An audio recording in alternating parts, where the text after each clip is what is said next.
Hey everyone, welcome back and happy Tuesday. You know what that means, guys? Tonight we are doing our members only live. That's going to be at 10 p.m. and it's going to be to go over the premiere of The Valley. I want to start doing that for the members only. I think that that's a great way to kick it off because so many people loved our after shows, especially with Jason. Jason, though, a lot of people have been asking me about him. I've been telling you guys, he is recording a Below Deck podcast, Anchor Watch, sort of as a podcast, so you can hear him there. But now we also get part 3 of the Beverly Hills reunion. We're going to be back with our girls from Taste of Reality tomorrow to discuss this. But in the meantime, there are some predictions as to why Garcelle walked off at the end of the reunion, why she wouldn't take a cast photo. And you see Dorit, and she's like, come on, Dorit, that's so unprofessional.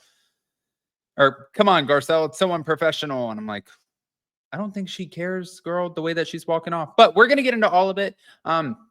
Also, she's clapping back at people who have said that she has changed since leaving the show. So smash the like button, show some love, and here we go.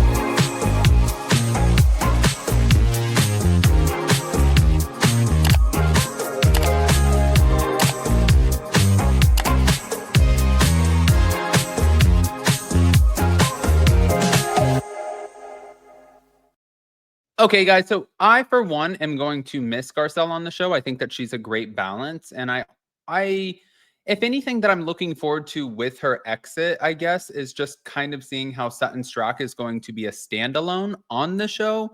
I think that's, I mean, it speaks for itself. But hold on. I want to say thank you to realityt.com because they have some predictions. Yeah.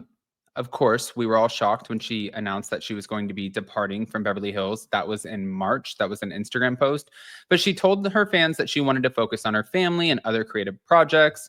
But she did leave the door open for a possible return. But really, Bravo fans suspected that there might be other reasons for Garcelle's sudden departure, especially after the network released the teaser trailer for the reunion. And that showed her storming off, where she was like, I am not taking a cast photo with you guys. Absolutely not. But Erika did provide more context during one of the appearances that she did on Watch What Happens Live. And she told Andy that Garcelle refused to take the photo. And nobody actually knows yet until tonight why that was. What really peeved her so much that you've gone through the entire reunion, but you don't want to take the cast photo? I think that was the question at hand. So we know that she left the reunion not very happy, but in the clip you see where Garcelle told Andy that she doesn't want to answer any more questions, and she ended up leaving the stage, and she said, I'm done. But nobody knows why. But a source told the US Sun that Garcelle is not in contact with most of the cast, saying specifically, Garcelle hasn't spoke to any of the housewives much since leaving. She felt that she deserved a lot better from those ladies, and her walking away is in large part due to how she was treated by them. But if you guys go back to, I want to acknowledge this. The first part of the reunion, I wasn't expecting this. It kind of seemed like the women were grilling Garcelle a little bit, which I don't think is necessarily the worst thing. I think because she's giving it to Kyle. She's talking about Morgan. Why isn't Morgan here? Why can't we talk about Morgan? Why can't we do these things? I thought that Kyle had a lot of great answers for that when she was like, well, your son doesn't want to, film. But then the difference is Morgan is an adult and her son is not. Also, people definitely questioned her son, attacked her son with bots and all kinds of things, really went in on him on social media. But for Morgan, people were just wondering, are you guys in this relationship? But you guys did that to yourself. You're a very public figure. You're a country music singer. You are out into the world, letting everyone know that you're a lesbian, which is amazing for you that you own that. Just like for me as a gay man, I think it's amazing that we can just be who we are. But you still are, at the end of the day, a very public figure, which was Andy's point in all of this. But yeah, let's just get back to it. This is really, really kind of confusing.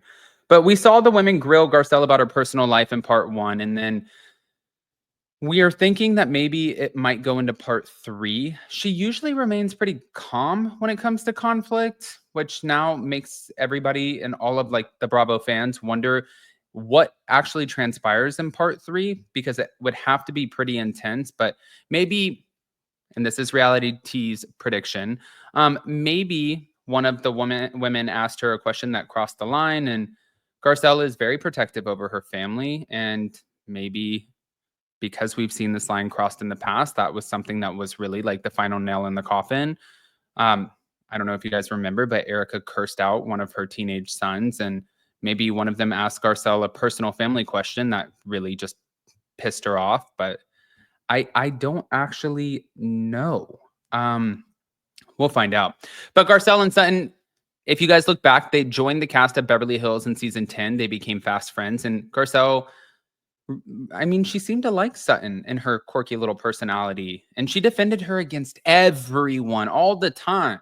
They usually were a pretty united front at the reunions, but this season, this reunion just feels a little bit different.